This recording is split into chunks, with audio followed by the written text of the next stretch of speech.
our core principles of animation is squash and stretch.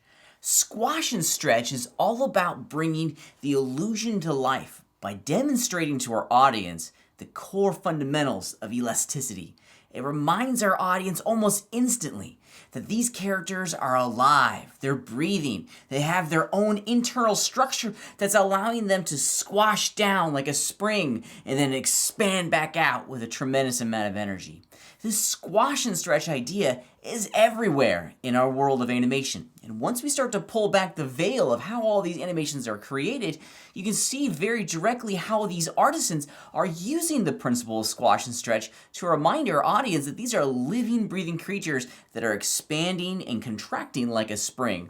Let me show you an example here with good old Mickey Mouse. As you can see from the illustration on the page here, we got good old Mickey Mouse. He's falling from the sky. Now, without any sort of indication that he has struck the ground, we can see good old Mickey compressed down like a spring. We human beings don't do this naturally. If you look at the type of compression that good old Mickey does in this illustration that's on the screen, man, all of the bones in our body would break. But this is a required element for us in the world of animation because it reminds our audience that there is an elastic source on the inside that's expanding and contracting. And this process of squashing things down and stretching them out provides a tremendous amount of energy and movement within inside the frame itself. The greatest example of this is the flour sack example. And this flour sack example just kind of shows wonderfully what we can do with this principle of squash and stretch. Without any sort of squash and stretch, the flour sack is lifeless. It's flopped over. It's all dull and boring. There's no sense of movement or energy in there. But the moment we start stretching out and deforming and modifying the proportions of our little creature here, we now have a character that's full of life. This simple little principle of stretching the proportions out beyond what we would believe as their natural limits out here in the real world provides character and this illusion of life on the inside of our characters. We're not here to recreate reality. We're here to bend reality, to infuse character and movement and energy in places where there isn't. These inanimate objects become animate and become full of life with the application of this simple principle of squash and stretch.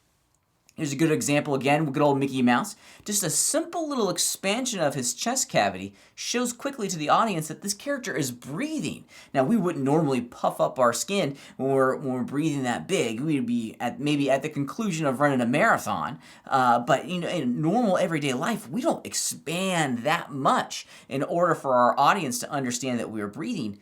But in the craft of animation, we have to push it. We have to stretch out the forms larger than what they need to be to show our audience that this drawing is full of life. And I think that's the important part here, is that we are taking drawings and imbuing life on the inside of that through this simple application of squash and stretch. Now, another great example and classic example of squash and stretch is the good old bouncing ball exercise. And this is something that you're going to do as animators all the time. And it's a great application of a couple different principles of animation, one of which is squash and stretch. As you see here, this illustration without squash and stretch gives our audience this understanding of great rigidity. That there's no sort of internal structure that's deforming when it hits the ground and then bouncing outwards. It's flat. It remains two-dimensional. It doesn't feel like a three-dimensional object anymore that's choosing to move through the environment. It feels very much like a series of flat drawings. But the moment we add squash and stretch into the mix, you can see that almost instantaneously, now there is an internal mechanism that's driving this character forward, that's being deformed and influenced by its environment as it goes through the bounce in the screen itself. These small little additions to our drawings as we go through the animation sequence creates a tremendous amount of character and a tremendous amount of life. Here's another great example. These are just some simple illustrations of these balls that include this idea of squash and stretch. As you can see through the animation frames here, we're modifying the overall shape. We're squishing it down as it makes contact, which compresses the spray, and then boop, we pop it back out to give it that sense of energy.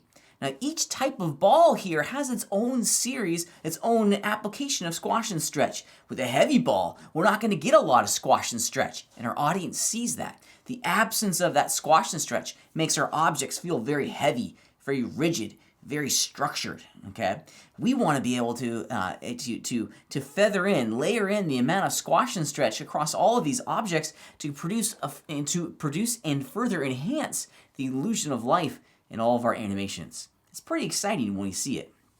Okay, here's another great example of the application of squash and stretch, and this has to do with this frog. If you look very carefully here, the frog overstretches. We intentionally stretch out the spring so that when it comes back down to the ground, we have something to compress against. And then the lift gives us so much more energy without that squash and stretch. You see it with the man here, and then again in real time.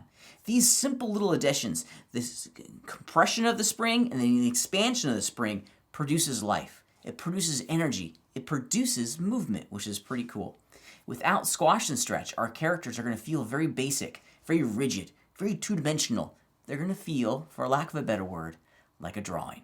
So the infusion of squash and stretch is the first tool that we have to infuse character and realism and this illusion of movement in all of our drawings.